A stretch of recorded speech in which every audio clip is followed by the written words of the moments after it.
朋友，你是否也曾有过这样的瞬间？在会议上，你据理力争，逻辑清晰，却被同事一句“你这么能干，怎么还计较这点小事”对得哑口无言，仿佛自己再多说一句，就成了小肚鸡肠。家庭聚会里，你只是分享见闻，却被亲戚一句“读了那么多书有什么用”，还不是挣得没隔壁二狗多噎得面红耳赤，感觉满腹经纶，不如一头会拱地的猪。或者在网络上，你明明在就事论地讨论，却总有人上来就扣一顶非蠢即坏的帽子，然后对你的 IP 地址、过往言论甚至头像进行全方位的人身攻击，让你百口莫辩，只想拔掉网线，逃离这个充满恶意的世界。我们常常陷入一个误区，以为只要自己占理，就能赢得世界的尊重。但现实一次次地教育我们，在一个不讲理的环境里，你越是讲理，就输得越惨。因为你的对手根本不在乎逻辑，他们玩的是一套古老而有效的游戏，情绪操控与心理博弈。你试图用尺子去度量一团棉花，用公式去计算一捧流沙，最终只会让自己精疲力尽，一无所获。前2天，我重读了关于亚伯拉罕·林肯的传记，其中一个细节让我对沟通与说服这件事有了全新的认识。故事的另一个主角叫埃德温·斯坦顿。在林肯当选总统前，斯坦顿是当时美国最顶尖的律师之一。他极度鄙视林肯，认为他是个来自乡下的粗俗不堪的跳梁小丑。在一次两人共同参与的案件中，斯坦顿毫不掩饰他的轻蔑，当众嘲讽林肯是来自伊利诺伊州的乡巴佬，甚至拒绝与他同桌吃饭。在给朋友的信中，他用尽了刻薄之词，骂林肯是低级、狡猾的小丑、原版大猩猩。你可以想象，这种羞辱对于任何一个有自尊心的人来说都是刻骨铭心的。然而，历史的奇妙之处就在于此。几年后，林肯当选总统，面临南北战争的巨大危机，他需要一位能力超群、意志坚定的战争部长。他选了谁？正是埃德温·斯坦顿。消息传出，所有人都惊呆了。林肯的幕僚们纷纷劝阻，认为任命一个曾经如此羞辱自己的人，无异于引狼入室。林肯却平静地说：“先生们，我当然也知道斯坦顿先生过去对我的种种评价，但是此刻国家危难，我们需要的是一个能为联邦带来胜利的人，而他就是那个人。”更有戏剧性的是，斯坦顿上任后依旧不改其暴躁固执的本性，常常在会议上当面顶撞林肯，甚至直接撕毁林肯签署的命令。他似乎把总统当成了自己的下属。林肯是怎么做的？他没有一次利用总统的权威去压制斯坦顿，相反，他用一种近乎无赖的幽默感和惊人的耐心去化解一切。一次，一位议员愤怒地冲进总统办公室，抱怨斯坦顿粗暴地拒绝了他的请求。林肯听完，微笑着说：“你应该去看看他是怎么对待我的。”然后，他讲了一个小故事。一天，他亲自去战争部找斯坦顿，请求他批准一位军官的任命。斯坦顿头也不抬地拒绝了，说总统的请求毫无道理。林肯并没有生气，只是耸耸肩说：“好吧，看来我得亲自跑一趟，看看这位军官是不是真的那么差劲。”他用自嘲轻轻地就把一场潜在的政治风波变成了一个办公室笑话。在林肯的整个任期内，他就是用这种方式包容着斯坦顿的冒犯。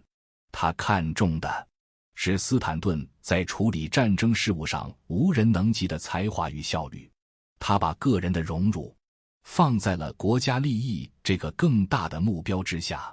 最终，这位曾经最鄙视林肯的敌人，变成了他最忠诚、最得力的臂膀。150多年前那个湿冷的清晨，当林肯遇刺的噩耗传来，斯坦顿第一个赶到现场。他守在林肯的床边，直到最后一刻。当医生宣布总统逝世时，这位一生刚硬如铁的男人泪流满面，说出了那句流传后世的著名悼词：现在他属于千古。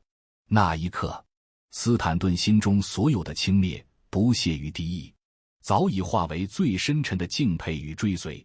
林肯从未与他争吵，却赢得了他的一切。这个故事像一把钥匙，瞬间打开了我对沟通的所有困惑。我意识到，真正高层次的沟通能力不是一种术，而是一种道。它不是教你如何用精妙的言辞去驳倒对手，而是赋予你一套温柔的铠甲。这套铠甲让你在面对语言的刀光剑影时，能看穿对方的套路，却不被其激怒；能清晰地表达自己，却不陷入无谓的纷争。它让你明白，沟通的最高境界不是压倒，而是容纳；不是改变，而是感化。今天我想与你分享的就是如何为自己打造这套温柔的铠甲。它分为3个部分：看穿陷阱的盾，传递力量的剑，以及如如不动的心。看穿陷阱的盾，不被他人的逻辑游戏所绑架。我们之所以在争吵中感到疲惫和无力，往往不是因为我们理亏，而是因为对方从一开始就没打算跟我们讲理。他们使用的是一套污染水源的战术，通过设置逻辑陷阱，把我们引入他们的游戏规则。第一个陷阱叫稻草人谬误，我打不倒你，就打一个我捏造的你。网红蹭王婆流量被批评，他不回应蹭流量这个核心事实，反而把议题偷换成世界对女性的恶意太大。你看，他凭空树立了一个叫性别歧视的稻草人，然后对着这个稻草人疯狂输出。因为攻击一个虚假的、更容易被驳倒的观点，远比承认自己的错误来得轻松。生活中这种事比比皆是。你说，我觉得国产手机这几年进步很大，但在某些细节体验上，苹果还是有优势。杠精说，你就是不爱国，崇洋媚外。你看，他根本不跟你讨论细节体验，而是直接给你扣上不爱国的帽子，把你塑造成一个背叛民族的稻草人，然后站在道德高地上对你进行批判。破解稻草人谬误的关键，不是顺着他的逻辑去解释我不是，我没有，而是把他从那个虚假的战场上拽回到现实中来。你可以温和坚定地把议题拉回来，我们现在讨论的是手机的使用体验，不是爱国情怀。如果你对手机有什么看法，我很乐意听。如果只是想给我贴标签，那我想我们没什么好聊的。第二个陷阱叫预设谬误，在问题里藏着我想要的答案。我发现领导最近老是针对你，是不是你哪里得罪他了？这句话看似关心，实则已经预设了一个前提，领导在针对你。你一旦开始思考我哪里得罪他了，你就已经默认了这个前提，掉进了对方为你挖好的坑。更经典的例子是，我最近是不是胖了？你还觉得我漂亮吗？这个问题里藏着一个让你左右为难的前提，我胖了。你无论回答你胖了也漂亮还是你不胖，似乎都绕不开这个雷区。面对这种预设陷阱，高手从不直接回答问题，而是直接质疑那个被隐藏的前提。对同事，你可以笑着说，是吗？我倒觉得领导最近挺照顾我的，上次那个项目还特意让我挑大梁呢。你从哪儿看出来他针对我了？对女友，你可以一把搂过来说，你眼神不好吧？我怎么看你比上周还瘦了点？是不是最近太辛苦了？一句话，釜底抽薪，让他的预设不攻自破。第3个陷阱叫虚假两难，我给你2个选择，但无论你选哪个，都是我赢，连个包都不给我买，你是不是不爱我了？这句话就给你设置了一个买包等于爱我和不买包等于不爱我的虚假两难。你一旦开始在这个框架里做选择，你就输了。破解之道是跳出这个框架，提供第3种甚至第4种可能性。亲爱的，如果爱可以用一个包来衡量，那也太小看我们之间的感情了。我爱你，体现在我愿意花时间陪你，关心你的喜怒哀乐，支持你的梦想。当然，包也得买，但它是我们美好生活里的点缀，而不是爱的试金石。你觉得呢？你看，你没有否定它，而是把它的逻辑升维了。你给了他一个更高级、更浪漫的叙事，让他觉得自己的格局小了。生活中充满了类似的逻辑陷阱，比如滑坡谬误：你现在不好好学习，将来就找不到工作，只能去要饭。乱赋因果：学霸都喝牛奶，所以喝牛奶就能当学霸。人身攻击：你一个飞机场，还好意思跟我谈身材？我们了解这些，不是为了去参加辩论赛，而是为了构建我们温柔铠甲的第1层防御盾。当语言的暗箭射来时，这面盾能让我们清晰地识别它，告诉自己啊，这不过是个小把戏，不必当真，更不必为此动怒。不入圈套是情绪稳定的第1步，传递力量的箭让你的善意长出锋芒。只防守是不够的，一个真正强大的人不仅能抵御恶意，更能主动释放善意，并让这种善意充满力量，能够影响和引导他人。这就是我们铠甲的第2部分，剑。但这把剑不是用来刺伤别人的，而是用来斩断隔阂、开辟路径的。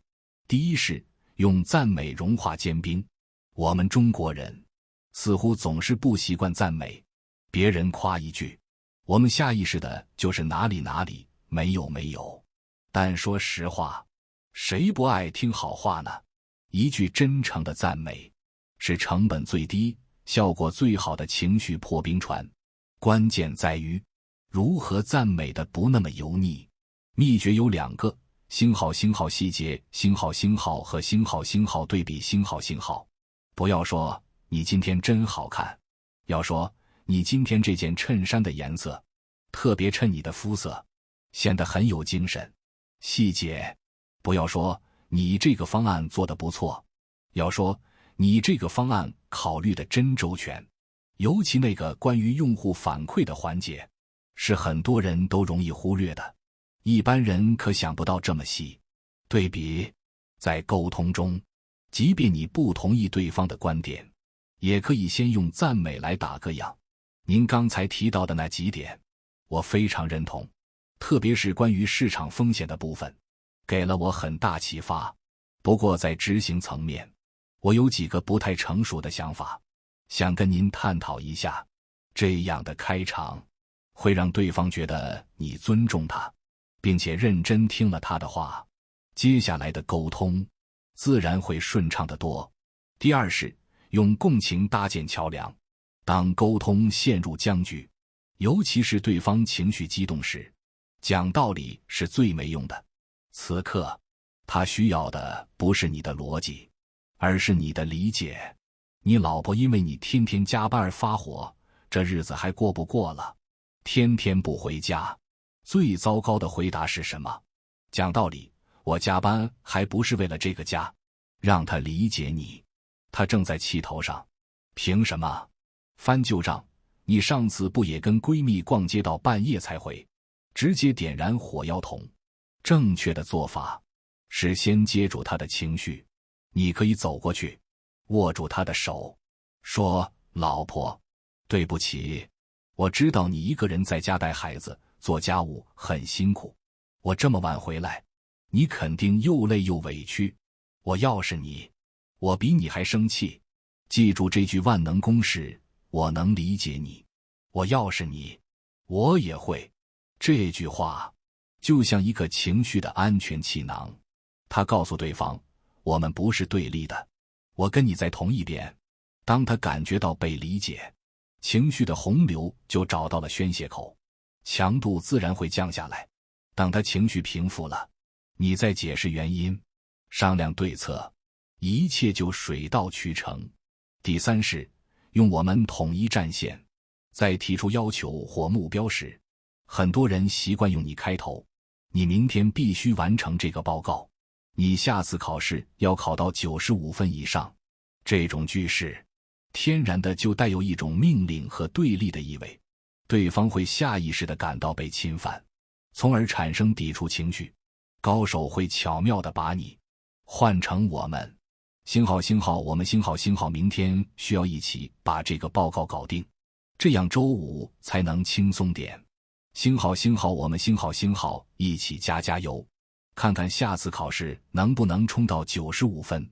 到时候给你买你最想要的那个模型。你是要求，我们是邀请；你是施压，我们是并肩作战。一个字的改变，就让关系的性质从管理变成了合作。第四是用事实代替评论。你这个人怎么这么懒？这是评论。这个月你已经有3次没有按时交报告了，这是事实。你这孩子真笨，这是评论。